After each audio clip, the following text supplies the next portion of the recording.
Jerry, ano kay ora hoy? Noche. Buenas noches. Que Aquí por la noche, ahí, aquí la mañana a las 10 de la aquí, mañana. ¿Por qué hasta ahora tú aquí las 3 de la madrugada. a la cuál? ¿A las 2? 3 de la madrugada. Sin dormir. Sí, yo quería hablar con mi familia. Aba, hindi pala tutulog siya alas 3 na ng madaling araw. Gusto niya kausapin ng kanyang pamilya. Ayun. ¿Cómo va Beverly? ¿Cómo está Beverly? Está bien. Está bien. Ha dicho tu mamá está con su tía. Sí, con su tía. Dice que lo va a traer el sábado. ¿Con tu casa? Sí, con mi casa. Ajá. Por favor, yo quiero hablar con Beverly, ¿no? Ok. Sí, vamos Cuando ella va a venir, sí, llamarme cuando, voy a llamar.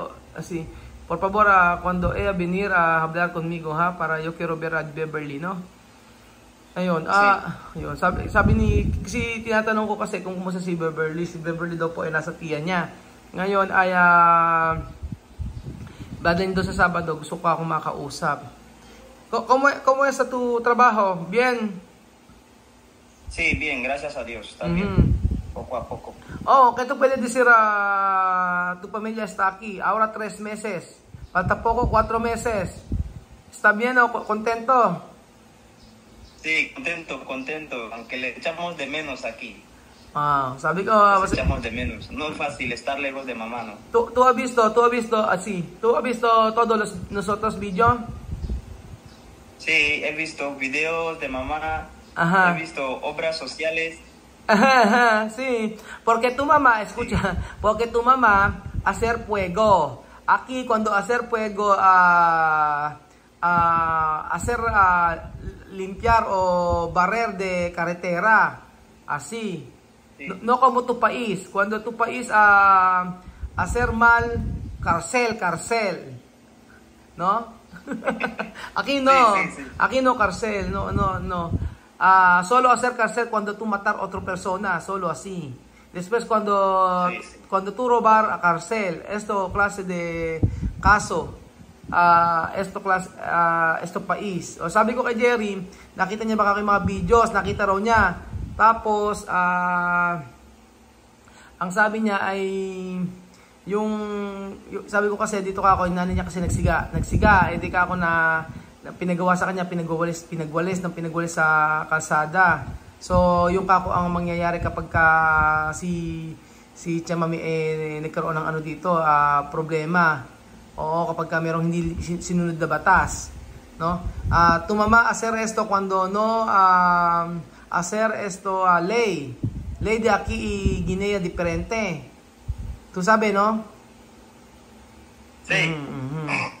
Aquí todo diferente. Ahí. Diferente, ¿no? Así. Sí, muy diferente. Okay, ¿dónde viene? ¿Aquí o dónde viene? ¿Aquí o ahí? Chico, yo no he llegado ahí aún. Cuando hay tiempo, tú puedes venir aquí para vacaciones. Gracias a Dios. Sabi ko, Gracias a Dios. sabi ko saan ba mas maganda dito o sa Equatorial, hindi pa rin siya nakakapunta. Sabi ko, pagka may pagkakataon ay mapunta siya rito. Pero cuando tú has visto todos los videos, ¿qué tú puedes decir? ¿Está bien o no bien? No, está bien. Está bien. Está bien Sí. para los niños para estudiar. Sí, para estudiar, para desenvolverse más, para aprender más, porque he visto muchas cosas ahí. En 3 meses, mis hermanitos han cambiado también. Cambiado, sí, cambiado. Hay cosas, sí, han cambiado. Hay cosas, hasta mi mamá ella misma, su color, su cuerpo ha cambiado. Sí. Ayun, sabi ko kay Jerry, ano masasabi niya sa 3 buwan na rito? Sabi niya marami na raw pagbabago sa mga kapatid niya, kahit yung mga nanay niya, sabi ay yung kulay nagbago, lahat ang daming pagbabago. Pero esto nuevo cosas, está bien o para ti o está mal? No, está bien. Está bien. Está bien, la verdad. Sí, en vez que ella esté aquí pensando mucho, problema, discutir con abuela, o sea, Ayan. ahí yo la veo más tranquila. Tranquila, más Kisi. tranquila. No tiene problema. Sí. Ayun, sabi ko kay Jerry, okay ba lahat ng mga pagbabago sa buhay ni Chesesa? Okay daw. At pagka daw nasa Equatorial Guinea, puro maraming iniisip si Chamame, pag-aaway sa kanyang lola, kay Tia Marta, yung ganun. Yun yung nangyayari. Ngayon, na nasa Pilipinas ay okay na okay. Yun ang sabi ni Jerry. Pero yo quiero decir, Jerry, ejemplo, cuando todo tu hermanitos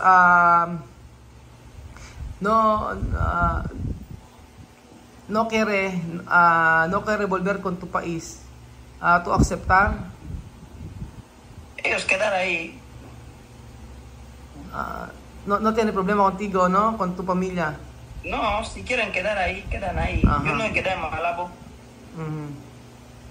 Ayun, sabi ko kay Jerry, okay lang ba sa kanya kung mga kapatid niya hindi nababalik sa Equatorial Guinea?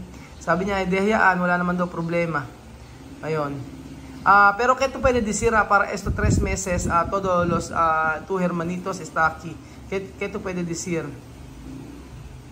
En esos 3 meses yo he visto que han cambiado mucho y la verdad yo también he quedado sorprendido porque hay muchas cosas que he visto en los videos y todos los días yo veo videos, todos los días. Ajá. Todos los videos que suben los veo. Han cambiado mucho. Cambiado mucho. Ayun, tinanong ko ano Y sasabi. yo espero que aprovechen, que aprendan y que aprovechen Sí. esta oportunidad también. Sabi ni Jerry, sa loob na ng 3 months ay maraming pinagbago yung mga bata. So, okay na okay yun at para sa kanya, syempre, yung pagbabago nila para sa ikabubuti naman. Jerry, tu hablar con tu mamá con WhatsApp?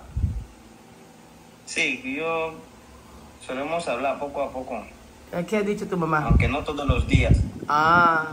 Tinatanong kay Chamame kay Jerry kung nakakausap si Chamame. Oo daw, pero hindi daw araw-araw. ¿Qué tu mamá ha dicho?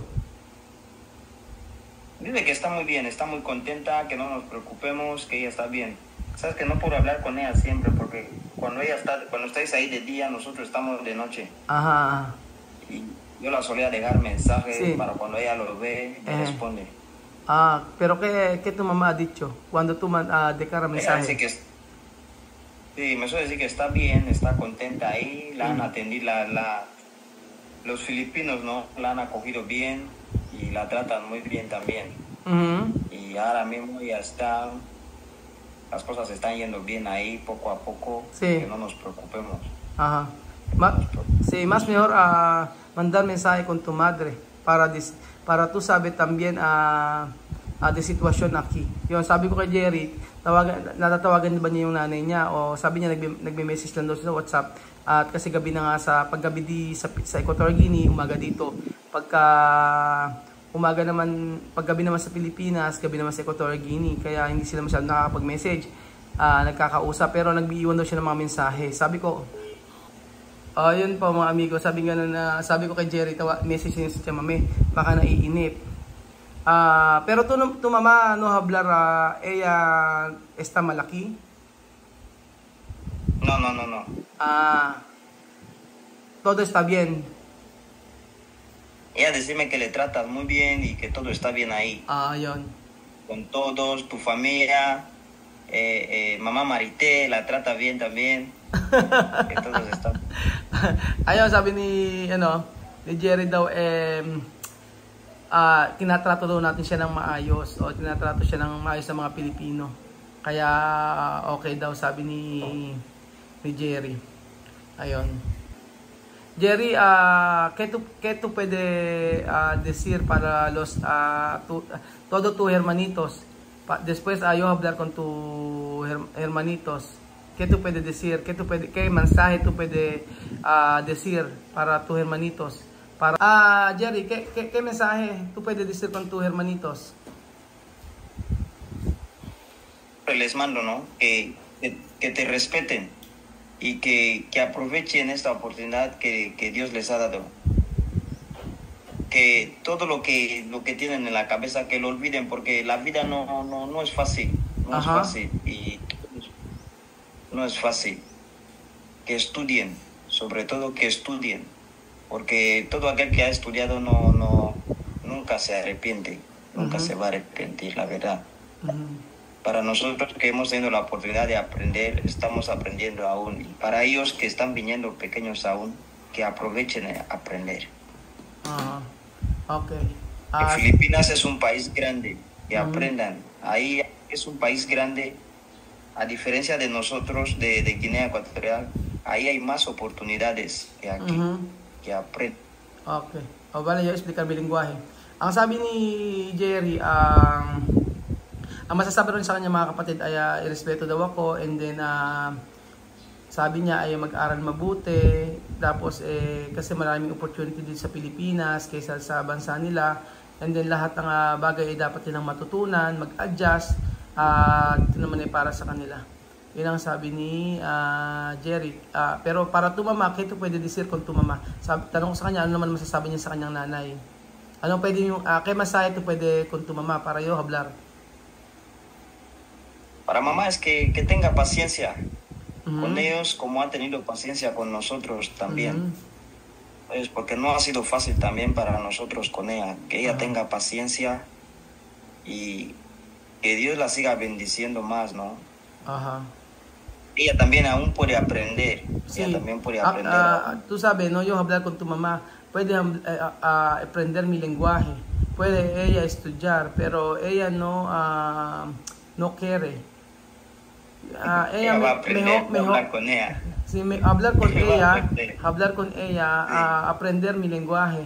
No hay problema con la escuela, no tiene problema para aprender, porque ella y tu familia vivir aquí mucho tiempo. Por eso yo hablar con ella, aprender. Puede ir a la escuela, no tiene problema.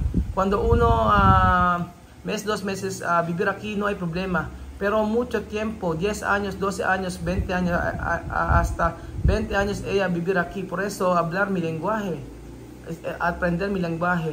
Yo he dicho, por favor habla con tu mamá,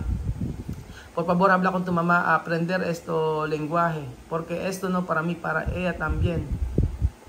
Por favor, mandar mensaje con WhatsApp para ella. Ella va a aprender. Okay, bye. Sabi ko kay Jerry, ano masasabi niya sa kanyang